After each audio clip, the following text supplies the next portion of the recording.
Voilà, on commence le cours. On est aujourd'hui le dimanche 10 janvier et une date importante en hébreu. On est le Kav Dalet Tevet. On est aujourd'hui le jour de la Iloula du Baal HaTanya, fondateur de la Chassidut Chabad. On aura, j'espère, l'occasion de dire quelques mots à ce sujet en le liant au cours de la paracha. On est le premier jour de la paracha, de la nouvelle paracha Parashat Va'era, et le cours est pour l'élévation de l'âme de Koti Chamou Bat Sol. Et on va directement rentrer dans la paracha pour bien sûr revenir. Et je veux juste dire comme introduction qu'on peut dire qu'à partir de cette paracha commence véritablement la sortie d'Égypte. Dans la première paracha, comme vous l'avez constaté, on a surtout présenté le libérateur lui-même. On a beaucoup parlé de Moshe, de son identité, de ce qu'il est, de ce qu'il représente, de ce qu'il représentera dans l'histoire jusqu'à aujourd'hui.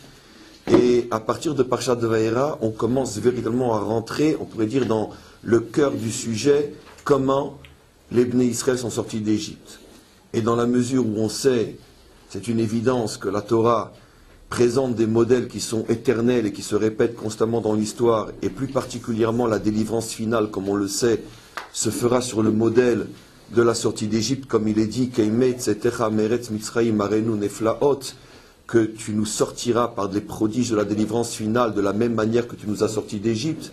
Il est donc clair que l'étude méticuleuse de tout ce qui s'est passé pour la sortie d'Égypte nous permet donc d'avoir des indications claires, des clés pour comprendre notre histoire et notre délivrance, qui elle a déjà commencé et qui chaque jour se confirme jusqu'à la délivrance finale. Alors on va commencer pas par le début de la paracha aujourd'hui, mais à titre d'introduction de tout ce qui va être dit dans la semaine, vous prenez directement le verset 13 du chapitre 6. Chapitre 6, c'est bien sûr le chapitre de notre paracha. Vous pouvez regarder le verset 13.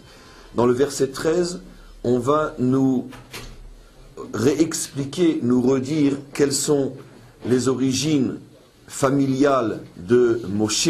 On ne va pas tout lire. Et donc la Torah commence par nous parler de Réhouven et de ses enfants, de Shimon et de ses enfants.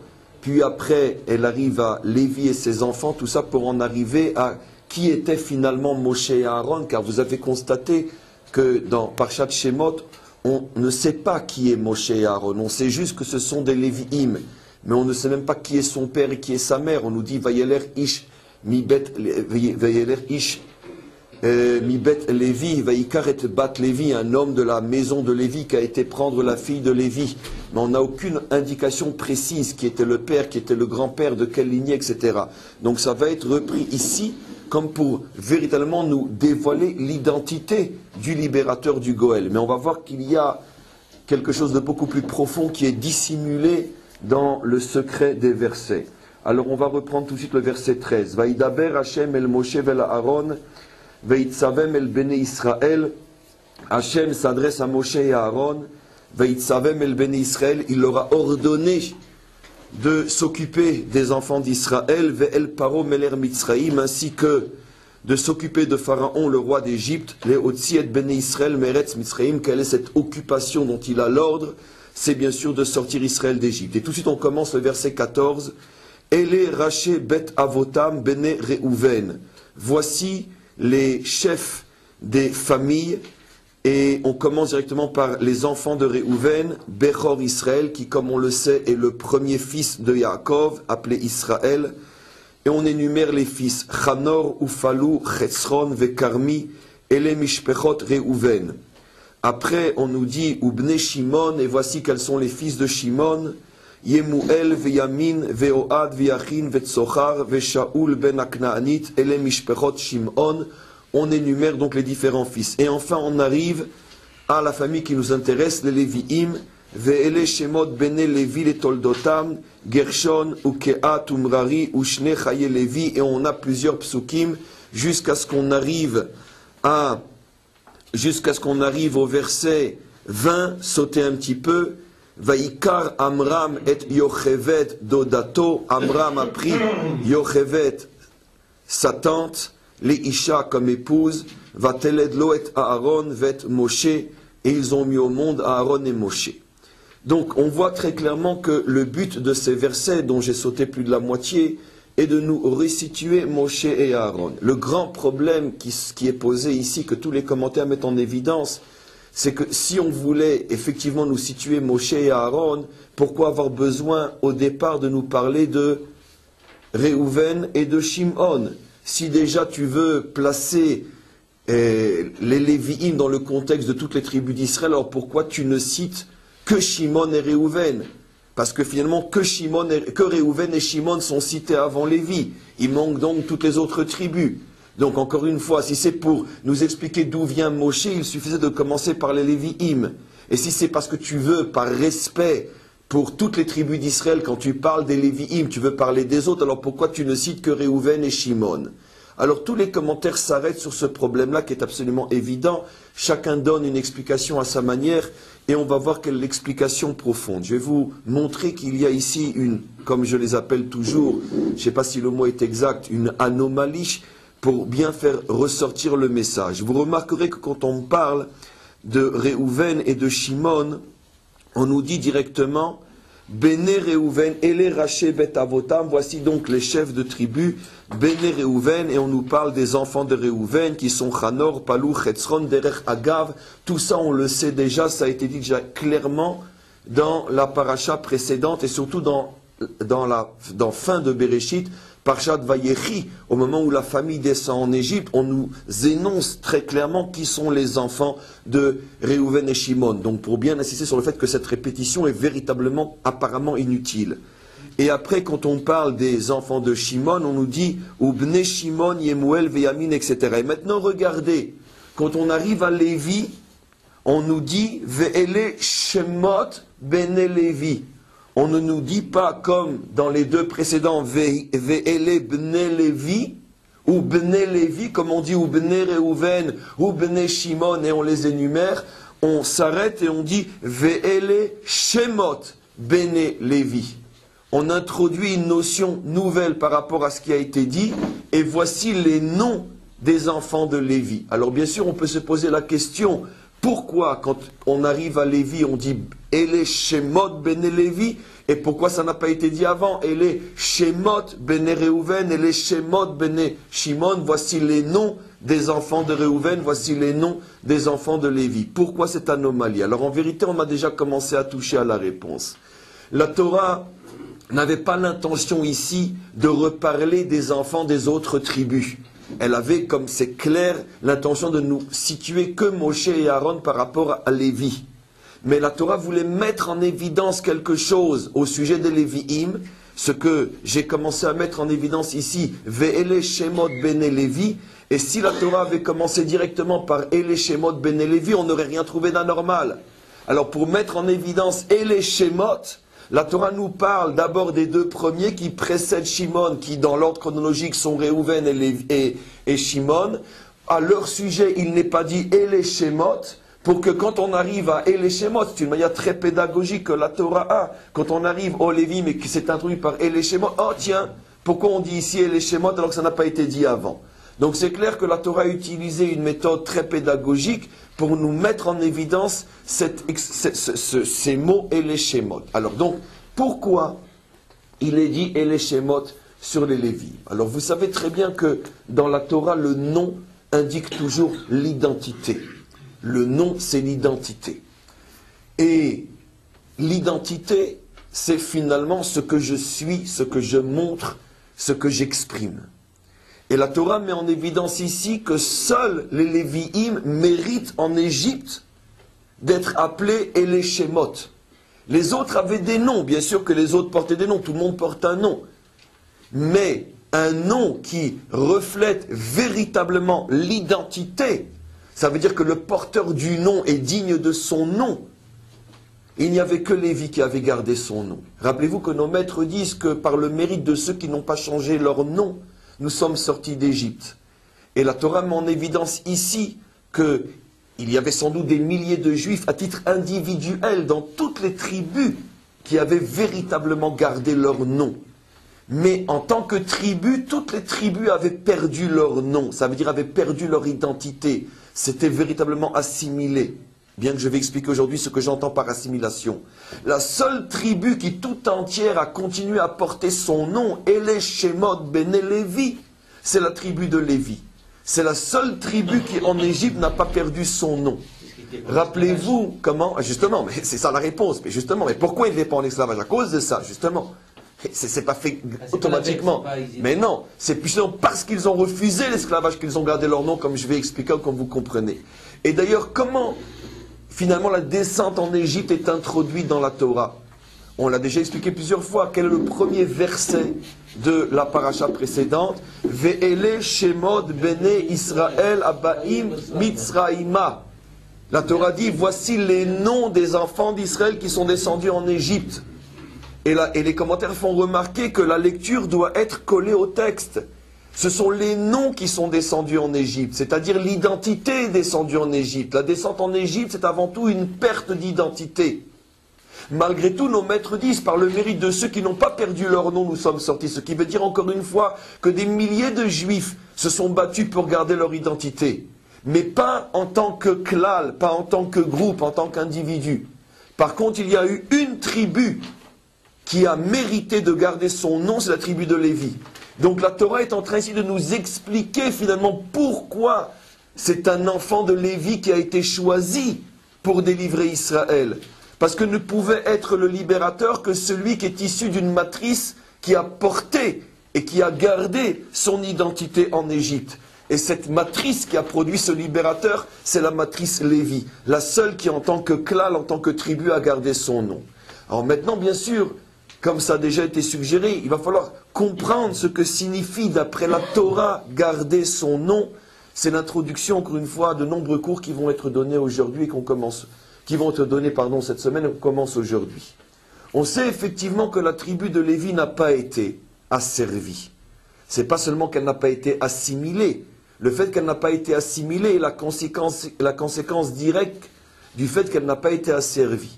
Notre tradition rapporte effectivement que Pharaon a laissé la tribu de Lévi à l'extérieur, en dehors de l'esclavage, et non seulement elle est restée en dehors de l'esclavage, mais elle a pu, d'une certaine manière, continuer à propager l'héritage des pères à l'intérieur du peuple juif, en tout cas à l'intérieur de ceux qui avaient encore suffisamment de force et d'oreilles pour entendre quelque chose, puisqu'il est clair que le peuple juif était complètement, comme on dit en hébreu, à la panim, il était complètement tombé. N'oublions pas qu'on a atteint pratiquement les 49e degré de l'impureté, et 4/5 d'entre nous n'ont pas pu sortir d'Égypte. Mais malgré tout, c'est pour ça que les autres tribus n'ont pas gardé leur nom. Mais malgré tout, cette tribu-là était cette étincelle de lumière qui ne s'est jamais éteinte en Égypte. Alors maintenant, le problème est de savoir, mais comment cette tribu en est arrivée à cette situation de ne pas être transformée en esclave? Alors, vous connaissez bien sûr ce midrash que j'ai déjà rapporté des dizaines de fois dans différents cours, où nos maîtres expliquent ce que signifie l'expression dans la Torah « Vayavidu otam beperer ». Ils les ont asservis, motamo beperer, avec une bouche douce. C'est extraordinaire parce que le mot perer veut dire deux choses qui sont à l'extrême opposé en hébreu. Les farer, ça veut dire briser, mais le mot les farer est composé de deux mots qui sont perer, une bouche douce, une bouche mielleuse. Alors comment un mot qui évoque un discours mielleux, tendre, peut aussi, le même mot, évoquer la brisure et la cassure? Parce qu'en vérité, nos maîtres disent que justement, comment Pharaon est arrivé à briser Israël, justement, c'est ça la fameuse phrase qui est au début de Parshat Shemot, usons de ruse, usons de sagesse. Pharaon savait très bien qu'il ne pourrait pas s'attaquer de but en blanc à Israël, et il a utilisé une certaine ruse pour les amener petit à petit à accepter sans s'en rendre compte l'esclavage. Et ça a duré certainement plusieurs années, voire peut-être de nombreuses années, jusqu'à ce que finalement Israël est passé de ce statut de privilégié, famille de Yosef, enfant de Yosef, au statut d'esclave. Et c'est ça ce fameux ferer, cette bouche mielleuse. Alors qu'est-ce qu'a fait Pharaon? Du temps de Yosef, et même plus encore tout le temps que vivait un des frères de Yosef, c'était encore une fois une tribu ou un groupe humain qui avait un statut tout à fait privilégié, qui ne payait pas d'impôts, qui était complètement, on pourrait dire, en marge de toutes les soumissions que le pouvoir exerçait sur son propre peuple. À partir du moment où la dernière tribu, qui était d'ailleurs Lévi le père, c'est lui qui est mort en dernier, à partir du moment où on s'est retrouvé avec une génération complètement nouvelle, à ce moment-là, Pharaon a commencé à utiliser la ruse comment?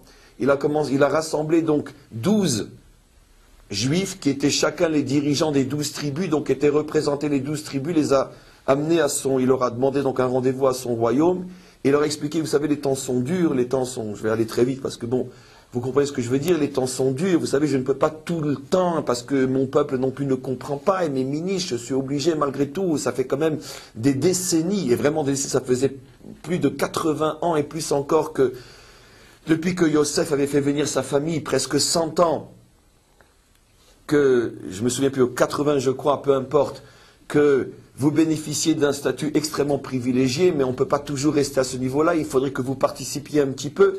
Qu'est-ce que vous diriez si je vous demandais simplement, pour que je puisse fermer la bouche à tous les contradicteurs qui commencent à être jaloux de votre situation, vous payez simplement un impôt pour pouvoir participer aux efforts de construction ou de reconstruction ou aux efforts de l'économie du pays, un impôt.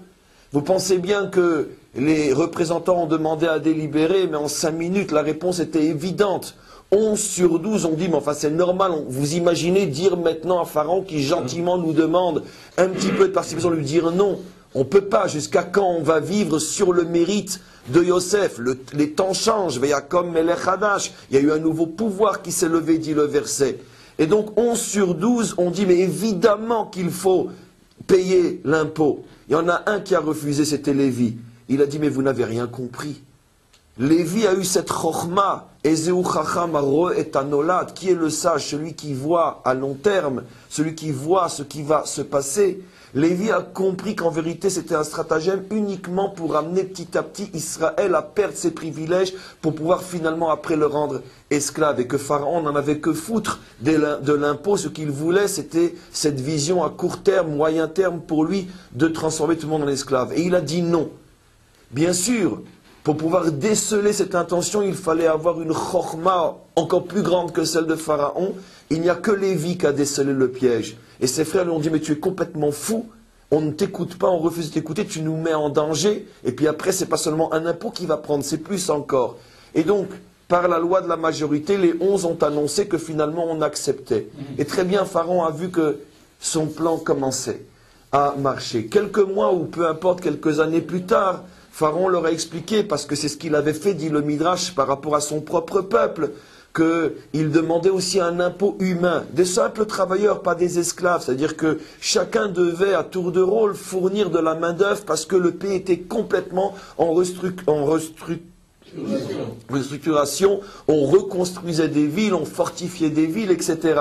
Et donc il leur a expliqué, vous savez, bon c'est bien gentil l'impôt, mais je n'ai pas suffisamment de main-d'œuvre, j'ai pas tellement envie d'importer des ouvriers étrangers, parce que demander à l'Europe ce qui se passe après quelques décennies, et donc je voudrais utiliser la main-d'œuvre que j'ai chez moi, d'ailleurs c'est bon pour le chômage, et donc est-ce que vous ne voudriez pas participer un petit peu, parce que tous les autres, finalement, vous allez attirer sur vous la haine et l'antisémitisme, pourquoi vous ne descendriez pas dans les chantiers comme tout le monde? Mais attention, salaire payé, respecté, vous n'êtes pas du tout des esclaves. Encore une fois, délibération, 11 sur 12, on dit, mais enfin c'est évident, on peut pas, tout le monde travaille et nous on va rester comme ça dans nos villas, etc. C'est absolument impossible. Après on va s'étonner que les gens sont antisémites. Et donc, Lévi leur a dit, je vous avais dit que ça ne s'arrêterait pas là. Il a commencé par l'impôt d'argent, maintenant c'est l'impôt humain. Mais il n'a pas eu gain de cause et finalement, les impôts humains ont commencé. Et après, il y a eu encore autre chose, et autre chose, et autre chose. Et quand les Bnei Israël se sont rendus compte qu'on ne pouvait plus faire marche arrière, parce que d'abord, le peuple égyptien s'était habitué à voir les Juifs finalement travailler comme tout le monde, et peut-être plus encore, et que finalement le mythe de la famille de Yosef était mort, il avait disparu, et finalement aussi psychologiquement, les Juifs avaient perdu l'image qu'ils avaient d'eux-mêmes. Et donc, plus les pressions et les dépressions, c'est comme ça qu'on en est arrivé à transformer la bouche tendre en brisure. Pérer et férer. C'est le même mot. Et finalement, qu'est-ce qui s'est passé, disent nos maîtres? Comme Lévi, depuis le départ, avait refusé de rentrer dans l'engrenage, Pharaon, c'est pas qu'il a voulu, c'est qu'il n'a jamais pu asservir les Lévis. Mais là, on a un chidouche extraordinaire. Et je demande vraiment que vous fassiez attention parce que c'est fabuleux et c'est vraiment une des clés de tous les cours qui vont suivre. Pharaon arrive à asservir 11 tribus, dont la tribu des lions, la tribu de Yehuda, qui n'est pas n'importe quelle tribu, et il n'arrive pas à servir Lévi. 11 tu as servi et une tu n'arrives pas. De là, la Torah nous révèle un secret extraordinaire. Tu ne peux asservir un juif qu'à condition qu'il ait asservi à ses propres yeux. Ça veut dire qu'un juif ne peut être soumis qu'à condition qu'il se soumet lui-même au pouvoir qui le soumet. Et à partir du moment où les 11 tribus ont accepté l'idée de soumission, c'est-à-dire qu'ils sont devenus eux-mêmes la cause de ce qui allait se transformer en esclavage. À partir du moment où Lévi, dès le départ, a dit non, Pharaon n'a pas pu trouver le moyen d'asservir ce qui n'était qu'une seule tribu et pas la plus forte et la plus puissante de toutes, bien au contraire. Donc là, il y a déjà un message extraordinaire. Encore une fois, je me répète, le Ham Israël est un peuple qui fonctionne différemment des autres peuples. Au niveau de toutes les autres nations, on connaît le principe qui se dévoile chaque jour davantage. On n'a qu'à voir ce qui se passe en Iran aujourd'hui, ce qui se passait ailleurs, hier ailleurs et demain encore ailleurs. On sait très bien que quand le pouvoir despotique et méchant veut asservir par la force, par tout ce que vous voulez, malheureusement, il arrive à avoir gain de cause comme un bras de fer, c'est le plus fort qui gagne. Mais le Ham Israël fonctionne d'une autre manière. Le Ham Israël est un peuple qui appartient à d'autres lois et tu ne peux soumettre Israël qu'à condition qu'Israël accepte de se soumettre. Tu ne peux pas soumettre Israël par la force. C'est absolument impossible. C'est difficile à croire, c'est encore plus difficile à voir, puisque dans l'histoire, on a tellement vu Israël asservi qu'on a du mal à croire que ce peuple-là n'est pas dans son essence un peuple soumis. Bien que de toute façon tous les faits prouvent le contraire, car soumis ou pas soumis, nous on est toujours là, et nos oppresseurs, ça fait longtemps qu'ils ne sont plus que dans les musées, et encore, c'est pas tous qui ont la chance d'être au moins dans un musée, il y en a qu'on se souvient même plus leur nom. Mais quoi qu'il en soit, peu importe, vu de l'extérieur et très superficiellement, il semblerait qu'Israël est oui un peuple qu'on soumet facilement, puisqu'il a traversé pratiquement toute son histoire soumis. Et voilà que cette histoire de la tribu de Lévi, qui est mise en évidence ici au début de Parashat Shemot, nous apprend que non, Israël n'est pas comme les autres peuples. C'est d'abord parce qu'un juif perd confiance en lui, il perd son identité, que finalement l'oppresseur peut le transformer en esclave. Mais tant qu'Israël est conscient de son identité et l'exprime avec force et courage, aucun oppresseur au monde ne peut soumettre Israël. Et c'est pour ça donc que sur Lévi, il est dit « Et les Shmot ben Israël ». Alors maintenant, après avoir déjà compris cette chose-là, qui est une clé extraordinaire, on va revenir sur la fin de la paracha la semaine dernière, parce qu'elle nous permettra de mieux comprendre notre paracha. Vous vous rappelez, on avait mis en évidence la semaine dernière, je crois dans le dernier ou l'avant-dernier cours, que depuis que Moshe est arrivé pour annoncer la délivrance, ça n'a cessé d'aller de mal en pis, dit-on, si je ne me trompe pas.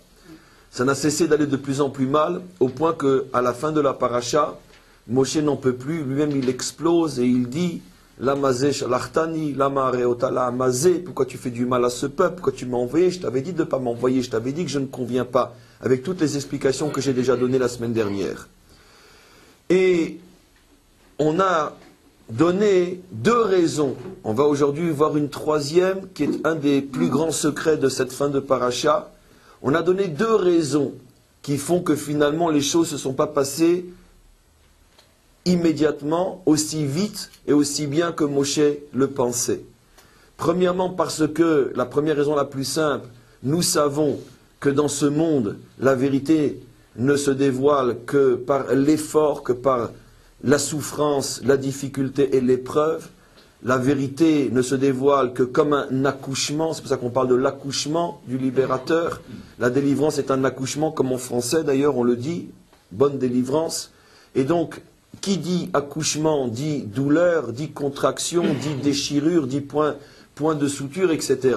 Et donc, c'est pas facile de naître, c'est pas facile d'accéder à la liberté, la vraie. Et donc, c'est pour ça qu'automatiquement, à partir du moment justement où on est près de l'expulsion, l'expulsion se fait dans la douleur, les contractions commencent, et toute cette souffrance de ces derniers moments avant la libération, c'est tout simplement le schéma d'un accouchement. Pourquoi Moshe s'étonne? Parce que Moshe pensait qu'il y aurait une péridurale, c'est-à-dire que peut-être que la délivrance ne se ferait pas d'une manière aussi dure, mais en vérité, comme j'ai expliqué aussi dans un autre cours, pas ici, l'erreur de Moshe, c'est que Moshe, bien sûr, savait que ça serait dur. Mais Moshe pensait que ça serait dur, mais dur comme un accouchement. Comme exactement l'image que j'ai utilisée. C'est-à-dire que quand une femme est sur le point d'accoucher, c'est sûr qu'elle crie, plus aujourd'hui parce que grâce à Dieu il y a la péridurale, mais c'est sûr qu'elle crie, c'est sûr qu'elle a mal. Mais d'un autre côté, tout le monde voit qu'elle est en train d'accoucher. On sait, elle-même sait qu'elle est en train d'accoucher.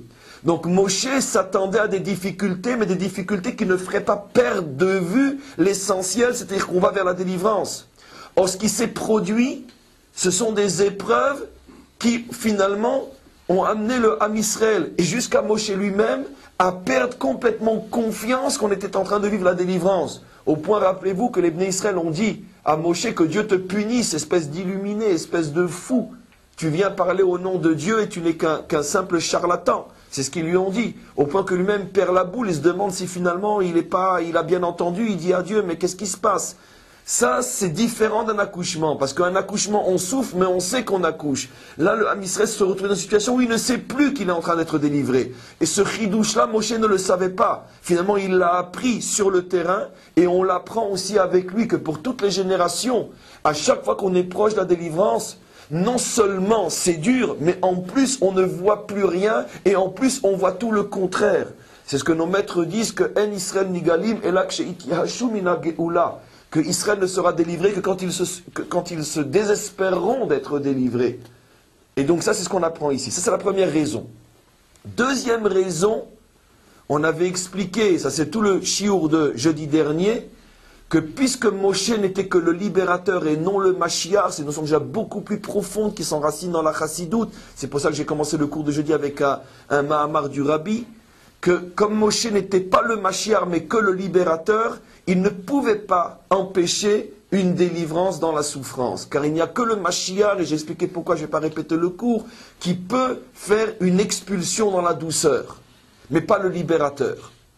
Ça, c'est les deux raisons qui ont été données. La première qui est connue de tous, et la deuxième qui est déjà beaucoup plus profonde. Mais il y a une troisième raison encore plus profonde que je vais vous révéler aujourd'hui. Et pour ça, je vous demande de regarder le texte. Revenons dans Parshat Shemot. Au moment du buisson, on est dans le verset 16, chapitre 3. Pour ceux qui veulent regarder, on est dans Parshat Shemot.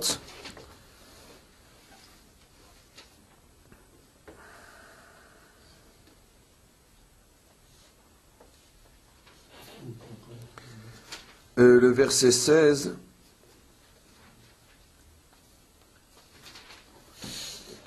Non, c'est pas le verset 16. Enfin, c'est le chapitre 3, c'est sûr.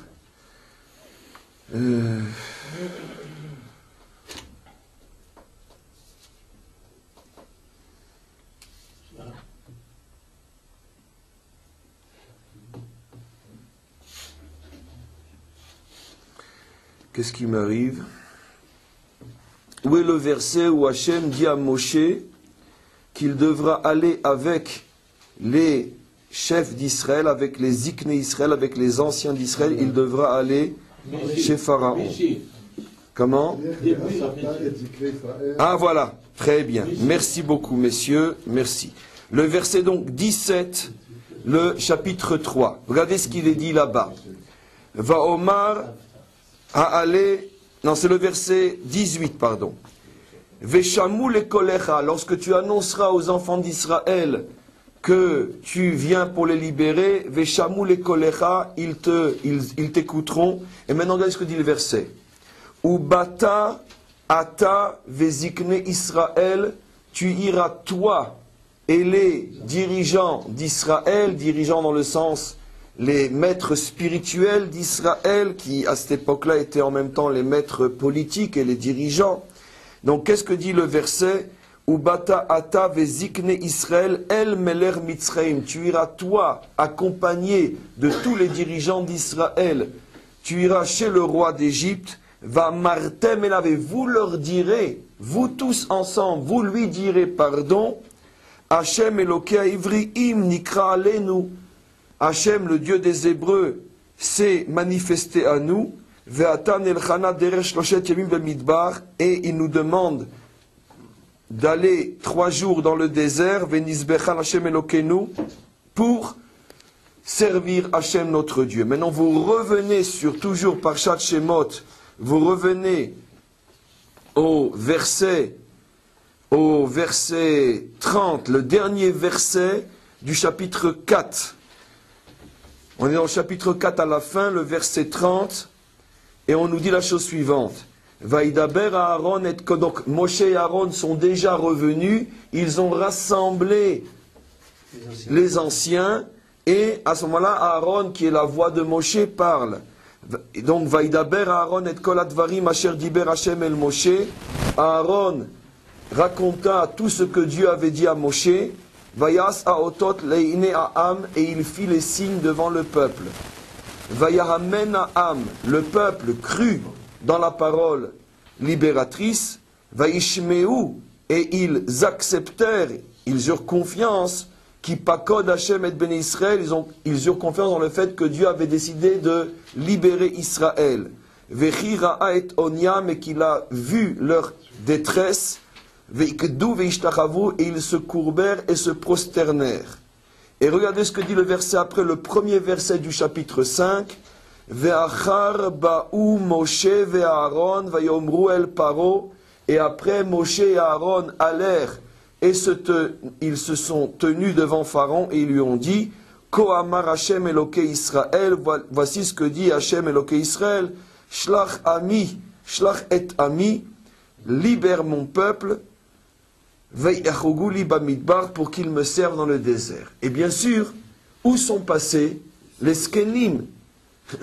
Moshe avait reçu l'ordre clair d'amener avec lui les Skenim. Où sont-ils passés?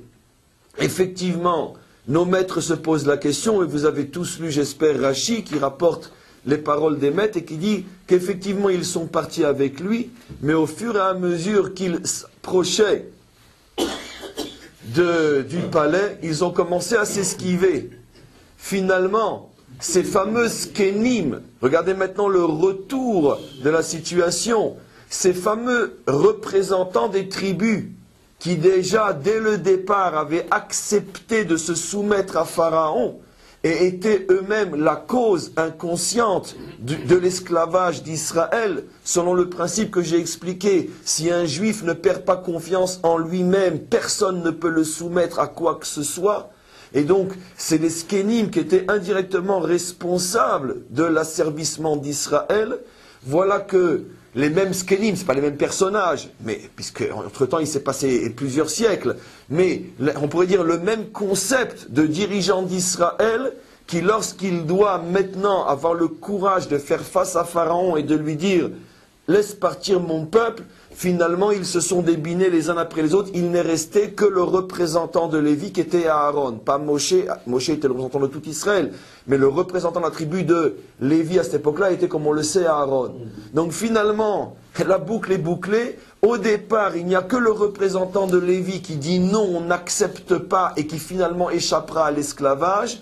Et à l'arrivée, il n'y a que le représentant de Lévi, Aaron, qui a le courage de se tenir devant Pharaon. Les autres ont disparu. Mes amis, c'est la troisième et profonde raison pour laquelle ça s'est très très mal passé par la suite. Pourquoi ça s'est très très très mal passé? Ça, c'est la raison la plus profonde. Vous savez que tout événement, comme un arbre, a des racines de plus en plus profondes, de plus en plus cachées et de plus en plus intérieures dans la terre. De la même manière, un événement, on peut l'expliquer à un niveau, à un deuxième niveau, à un troisième niveau. Tous les niveaux sont justes, mais les niveaux sont de plus en plus profonds. Donnons un exemple simple. Quand on parle de la raison des 4 autres exils d'Israël après la sortie d'Égypte, alors on peut donner une première raison qui est connue. C'est par exemple, le premier temple a été détruit à cause du fait qu'il y avait 3 fautes qui ont décimé moralement et spirituellement Israël, la débauche, le meurtre, l'idolâtrie. Mais on peut remonter à une cause beaucoup plus profonde, qui a commencé bien avant la génération qui a été détruite. C'est, comme on le sait, la faute des explorateurs, comme nous disent nos maîtres. La faute des explorateurs à l'époque de Moshe, donc des siècles auparavant, a été, elle, la première brèche à l'intérieur de l'âme juive, qui a amené beaucoup plus tard, comme une fissure qui ne cesse d'augmenter jusqu'à ce que le mur s'écroule, qui a amené donc finalement l'écroulement du mur qui est le temple et la nation d'Israël. Mais même cette raison n'est pas encore la plus profonde. Il y a une autre raison qui est révélée par le Zohar et la Kabbalah, c'est la vente de Yosef. Ce qui veut dire que la première fissure dans le mur d'Israël, c'est la vente de Yosef. Puis après, la fissure a augmenté avec la faute des explorateurs. Et finalement, le mur est tombé avec l'idolâtrie, la débauche et le meurtre. Donc toutes les raisons sont vraies, mais ça dépend jusqu'où tu remontes dans la cause première. Exactement ici, de la même manière. La raison visible pour laquelle il y a eu toutes ces souffrances juste avant l'expulsion, c'est parce qu'il s'agit d'un accouchement, avec les nuances que j'ai déjà apportées. Une raison plus profonde, c'est parce que Moshe n'était pas le Mashiach, mais que le libérateur. Mais la raison la plus profonde de toutes, la plus mystérieuse, c'est qu'en vérité, pourquoi la délivrance s'est mal passée? À cause, et encore une fois, à cause de la faute d'Israël lui-même.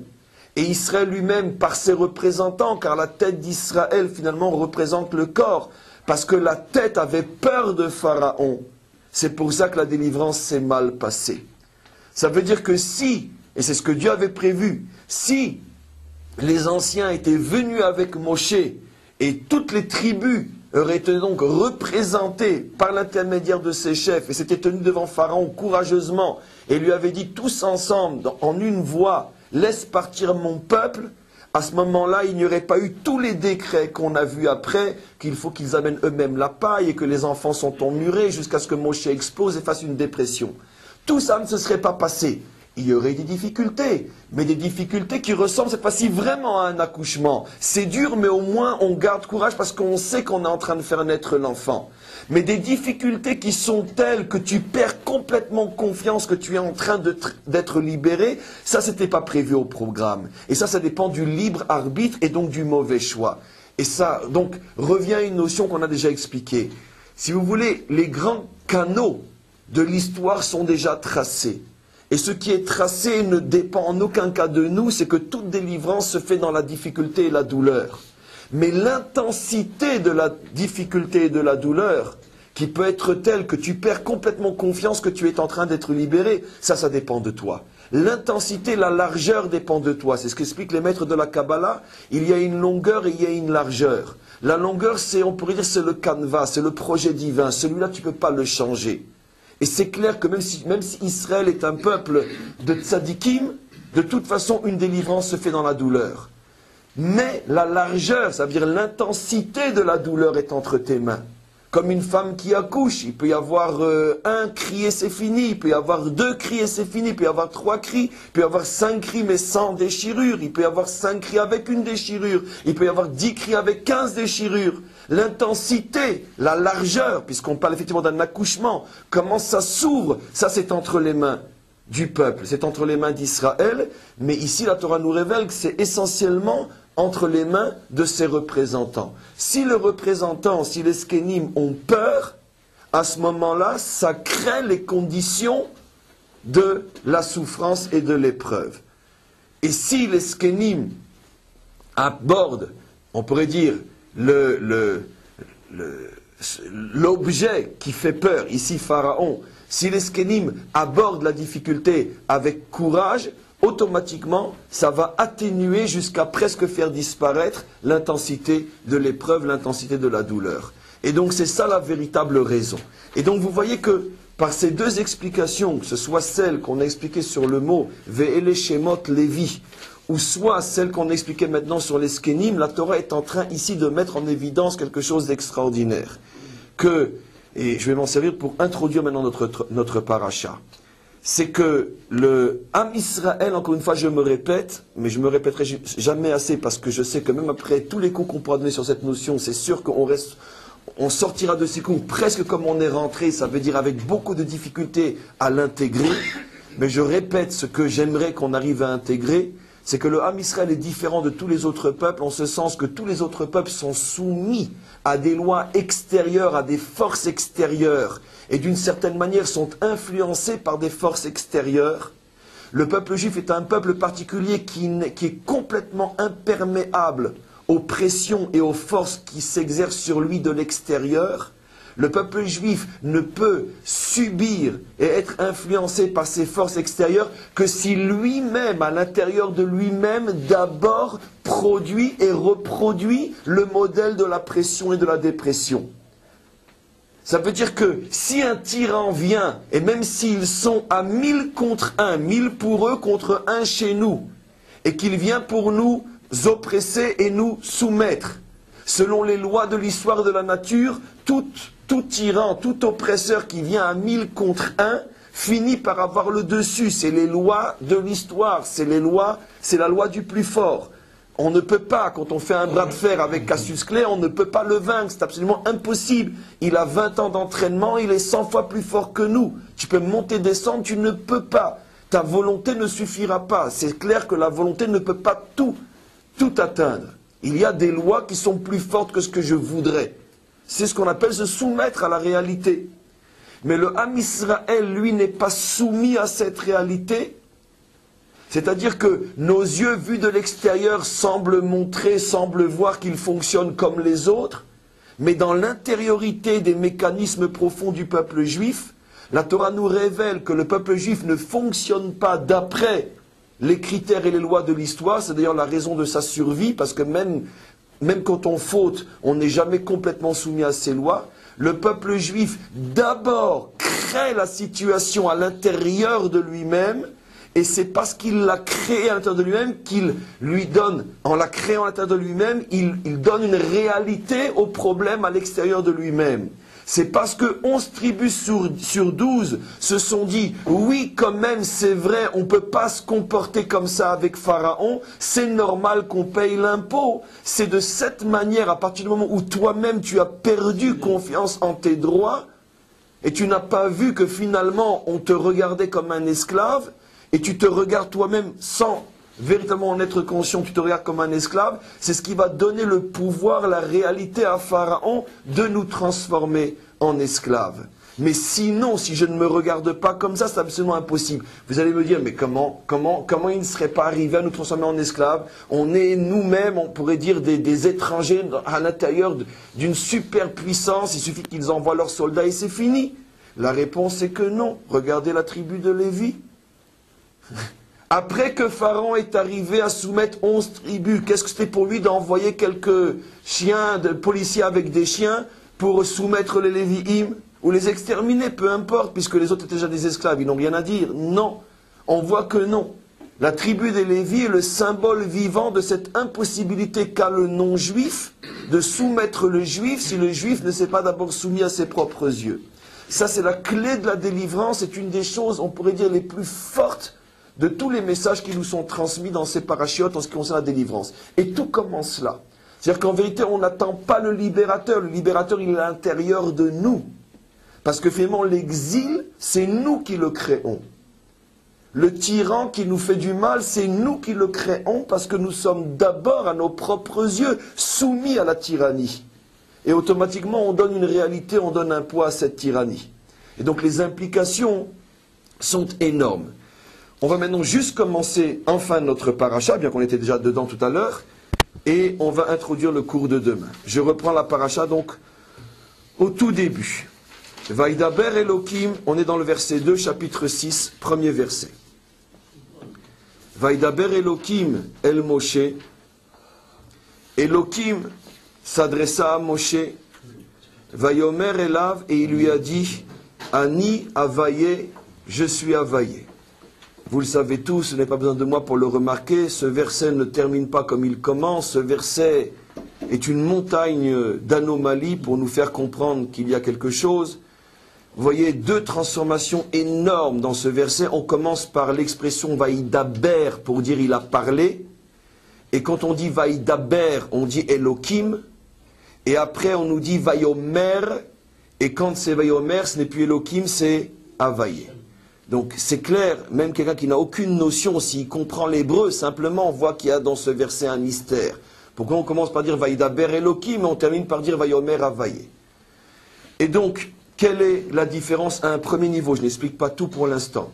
Entre le dibour et la amira.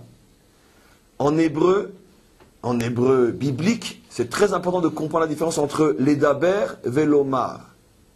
L'omar, je parle, mais je peux parler tout seul. Je parle tout seul. Vaïdaber, j'ai quelqu'un qui m'écoute. Monologue et dialogue. Monologue et dialogue. Oui, si on veut, monologue réel, parce que ça peut être un monologue aussi quand il y a quelqu'un qui t'écoute. Mais disons que Vaïdaber, il y a une oreille que tu vois qui est en train de t'entendre. Alors justement, Aseret Adibrot, parce qu'il y avait tout un peuple qui entendait. Donc on dit Aseret Adibrot, les 10 commandements s'appellent les 10 Diburim. Parce qu'il y a un peuple qui entend. Par contre, la création, c'est des Amirot. Vayomer Elohim, Vayomer Elohim. Il n'y a personne qui entend, il n'y a pas encore d'homme. Donc quand je parle seul, mon but n'est pas de me faire entendre et comprendre. La Torah utilise le mot Vayomer. Et quand je m'adresse à quelqu'un, c'est Vaïdaber. Ça, c'est une règle fondamentale. On ne trouvera jamais un Vaïdaber quand la personne qui parle est seule. C'est impossible. Et donc, ici, le verset commence par Vaïdaber et il termine par Vayomer. C'est-à-dire dans le même verset, il y a un dibour qui est adressé directement à Moshe et il y a un dibour qui apparemment n'est pas adressé véritablement à Moshe. Mais un dibour qui est dit uniquement. Qui veut l'entendre, l'entende. Qui veut le ramasser, le ramasse. Autre différence, mais qui maintenant nous permet de mieux comprendre, quand on parle d'un dibour qui est adressé à une oreille, c'est Dieu sous le nom Elohim, et quand on parle d'une parole qui n'est pas adressée à une oreille, c'est Dieu sous le nom Havaye. Et donc on commence à comprendre ce qui se passe, c'est qu'en vérité Elohim est une dimension, je n'explique pas tout encore aujourd'hui, mais une dimension du divin que l'homme peut appréhender et comprendre. C'est-à-dire, Elohim, c'est une dimension de Dieu qui s'adresse à l'homme, que l'homme peut appréhender. Par contre, Havaye est une dimension très très très haute du divin, que l'homme a énormément de difficultés à comprendre, à appréhender. Il est comme à l'extérieur du dévoilement. Comme ça nous arrive, des fois, on entend quelque chose, mais on ne comprend rien. On voit quelque chose, on ne peut pas l'interpréter. Donc on n'est pas partie prenante. On n'est pas une oreille, on n'est pas une écoute, puisqu'on ne comprend pas. Et donc c'est ce que dit en vérité ici le verset. Vaïdaber Elohim el Moshe. Elohim s'adresse à Moshe. Et il lui dit la chose suivante. Sache, j'explique juste après les commentaires, sache que jusqu'à présent, ne s'est dévoilé de moi dans le monde qu'une dimension que les hommes pouvaient comprendre. Mais sache qu'à partir de toi, avec toi, à travers toi, et à travers les événements de la sortie d'Égypte, je veux que se dévoile une dimension du divin qui jusqu'à présent était complètement au-dessus de l'homme, que l'homme ne pouvait pas comprendre. On expliquera bien sûr dans les prochains cours c'est quoi cette dimension du divin que les hommes ne pouvaient pas comprendre. Et donc c'est pour ça qu'il lui dit, Vayomer Elav, et il lui dit, Ani Havaye, ça veut dire que je veux maintenant dévoiler ma véritable dimension qu'aucun homme ne pouvait comprendre jusqu'à présent. Et vous allez voir qu'effectivement, c'est ce qui va être expliqué. Regardez la suite. Et Dieu explique à Moshe, Vaera el Avraham, el Yitzhak, ve'el Yaakov, be'el Shaddai. Parce que si tu me demandes, Moshe, mais quoi, avant moi, personne ne te connaissait sous le nom Havaye? Quoi, nos pères, Abraham, Isaac et Jacob ne te connaissaient pas sous ce nom-là? Alors Dieu qui devance la question de Moshe dit effectivement, parce qu'à eux, au Père, je ne me suis montré que sous le nom El Shaddai. Et regardez ce que dit la suite. Ushmi Havaye lo nodati lahem. Mais mon nom Havaye, je ne me suis pas fait connaître à eux par ce nom-là. On va continuer un petit peu et poser une question sur cette affirmation qui apparemment est complètement étonnante et surprenante, car vous savez tous que des dizaines de fois dans le récit de la vie des pères, il est dit Vayomer Avaye, Vaidaber Avaye, Venira Elav Avaye, que Dieu s'est montré à lui, Avaye lui a parlé. La première parole qui est adressée à Dieu, par Dieu à Abraham, la première parole c'est Vayomer Avaye El Avraham Lech Lecha. Il y a 10, 20, 30, 40, 50 versets, comptez-les, où sur les trois pères réunis, c'est Avaye qui parle au père. Plus que ça encore, tu dis El Shaddai, c'est très étonnant, parce qu'effectivement on voit apparaître le nom El Shaddai dans la Torah, mais peut-être une ou deux fois. Je crois une fois au sujet d'Abraham, et peut-être deux fois au sujet de Yaakov, et jamais, si je ne me trompe pas, mais je me trompe peut-être au sujet d'Israël. Par contre, Avaye, c'est tout le temps. Et deux ou trois fois El Shaddai. Donc, incompréhensible le verset pour celui qui connaît, même au niveau du sens premier, la Torah, c'est incompréhensible. Mais c'est pas grave. Je vais expliquer tout de suite.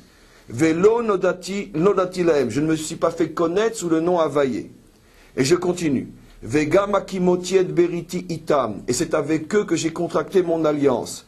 La tête laem et teretz Knaan, de leur donner la terre de Knaan, et teretz megureem, la terre où ils ont séjourné, Asher Garouba. Vegam ani shamati et naakat bene Israël. Et sache que j'ai entendu la détresse d'Israël, Asher Mitzreim avidi motam, ve'eskor et beriti, et je me suis souvenu de l'alliance. La reine est donc, est mort les bnei Israël, va dire aux enfants d'Israël, ani Avaye, on revient sur Avaye, je suis Avaye, ve'otseti etrem mitachat tzibot Mitzraim.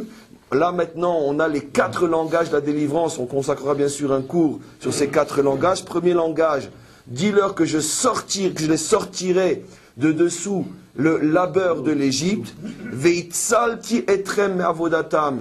Je vous sauverai de l'esclavage. Deuxième langage de délivrance.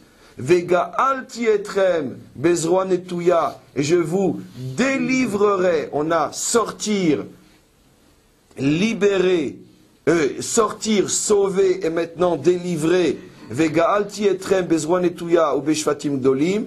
Et quatrième langage de la délivrance, Vela karti etrem li le'am, et je vous prendrai pour faire de vous mon peuple, vaïti lachem le'elokim, et regardez maintenant, vaïdatem, et vous saurez, qui a ni Hashem elokechem, que je suis Hashem votre Dieu, amotzi etrem mitachat tzivlot mitzrayim.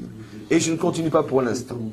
Alors, je terminerai juste le cours en expliquant cette notion, car on ne peut pas rester sur cette question énorme. Comment la Torah ose-t-elle dire que les pères n'ont pas connu Avaye alors qu'ils n'ont connu que lui, et très peu El Shaddai. Alors ici, le diouk, il est dans le mot lui-même. Encore une fois, comme je ne loupe aucune occasion de le faire, parce que c'est trop important que des gens comme nous se rendent compte à quel point le mot dans la Torah est en vérité la clé de la compréhension, et si on traduit, on ne peut plus voir. Il n'est pas dit dans la Torah il ne connaissait pas mon nom. Il est dit, Ushmi Avaye lo no dati laem. Il n'avait pas de da'at sur le nom Avaye. Ils entendaient le nom Avaye. Quand Hachem dit à Abraham, Vayomer Avaye el Avraham lech lecha. C'est clair qu'Abraham a entendu Avaye. De même, dans la même paracha lech lecha, c'est marqué, Vayira'a Avaye el Avraham. Avaye s'est montré à Abraham. Et donc il a vu Avaye, entendu Avaye, vu Avaye, parlé à Avaye. On voit à plusieurs reprises que Abraham parle à Avaye. Mais Da'at avec Avaye, ça il n'y a pas eu. Da'at il n'y a pas eu. Donc la Torah ici fait allusion à une relation particulière qui s'appelle Da'at. Et cette notion de Da'at, qui comme on le sait, signifie un ribour total, cette notion, il n'y a pas eu. Alors, encore une fois, il n'y a donc aucun étonnement. Ils n'ont eu du da'at qu'avec El Shaddai, mais non avec Avaye. C'est-à-dire, je me répète, ils ont entendu Avaye, ils ont vu Avaye, ils ont parlé à Avaye, ils ont servi Avaye, mais ils n'ont pas eu une relation de da'at avec Avaye. Leur relation de da'at n'était qu'avec El Shaddai, non avec Avaye. Alors, qu'est-ce que ça veut dire? Je n'en dis pas plus, juste encore une phrase ou deux. On sait très bien que le mot da'at veut dire s'unir, comme il est dit au sujet de Adam et Chava, Vaïda Adam et Chava Ishto. En français d'ailleurs, il a connu une femme. Mais dans le texte, Vaïda Adam et Chava Ishto, Adam a connu, il a eu du da'at avec Chava, sa femme. Et donc quand il y a une union profonde, intime, on pourrait dire privilégiée, unique, puisque dans le contexte de la Torah, c'est une relation unique qui ne peut se passer et se produire que dans un contexte extrêmement privilégié de sainteté et on pourrait dire d'union très très noble entre un homme et son épouse, surtout dans le contexte de Vaïda, Adam et Chava Ishto, puisque c'est là qu'on voit que finalement que seulement lorsque un mari s'unit à son épouse, tel qu'on peut imaginer que Adam s'est uni à Chava, c'est seulement ce genre d'union qui est appelé Da'at. Donc, de la même manière, quand on dit que les Avot n'ont pas eu de Da'at d'Availlé, ça veut dire que la Torah semblerait nous dire qu'il y a une relation à Dieu qui ressemble, ou plutôt c'est le contraire, que la relation en bas n'est que le reflet d'une relation beaucoup plus profonde avec le divin, et que ce type de relation, les Avot ne l'ont pas eu avec Dieu, et ce type de relation ne va commencer véritablement que avec Moshe. Et pas seulement avec Moshe, au point que même les enfants d'Israël vont pouvoir avoir ce type de relation que même les Avot n'ont pas eu. C'est ce qui est dit ici. Vaïdatem ki ani avaye elokechem, et vous saurez, c'est le mot da'at qui est employé, que je suis Hachem elokechem amotzi etrem mitaratzilot mitzraim. Donc c'est-à-dire que tout le but de la délivrance, c'est d'abord bien sûr de révéler à Moshe cette notion de da'at, et après que par et grâce à Moshe, cette notion de da'at va se transmettre aux enfants d'Israël. On va même beaucoup plus loin encore, que même l'Égypte va atteindre cette notion de da'at, comme il est dit, Veyedou Mitzrayim, et l'Égypte saura, c'est le même mot. Ça veut dire donc qu'il y a quelque chose de très particulier qui va se passer avec la sortie d'Égypte, où il va être possible de se connecter au divin d'une manière qui est complètement nouvelle, qui s'appelle la notion de connexion da'at. Cette notion de da'at, de connexion, était complètement inconnue des pères d'Israël. Ils avaient un autre type de relation avec le divin. Et maintenant, au moment de la délivrance, le premier qui va avoir le secret de cette relation, c'est Moshe. Il va la transmettre à Israël, mais même plus encore, d'une certaine manière, même l'Égypte. C'est-à-dire, l'Égypte, il faut comprendre ce que ça veut dire, le concept de l'Égypte, où les sages véritables parmi les Égyptiens, je me dis que ce n'est pas n'importe quel pêcheur et cultivateur qui a eu ce da'at-là, mais même l'Égypte, au niveau peut-être de ces sages véritables, est arrivé à percevoir cette notion de da'at avec Hachem. Oui. Oui, on voit même Yaakov, quand il a Bethel, il dit Lo Yadati. Il le dit, Lo Yadati. Chazak, extraordinaire. Ve'anochi lo yadati. Quand ma nora makomazé va nochi lo yadati, extraordinaire. Quand Yaakov a le rêve de l'échelle et qu'il se rend compte qu'il a dormi au futur endroit du temple, à ce moment-là, qu'est-ce qu'il dit? Va nochi lo yadati.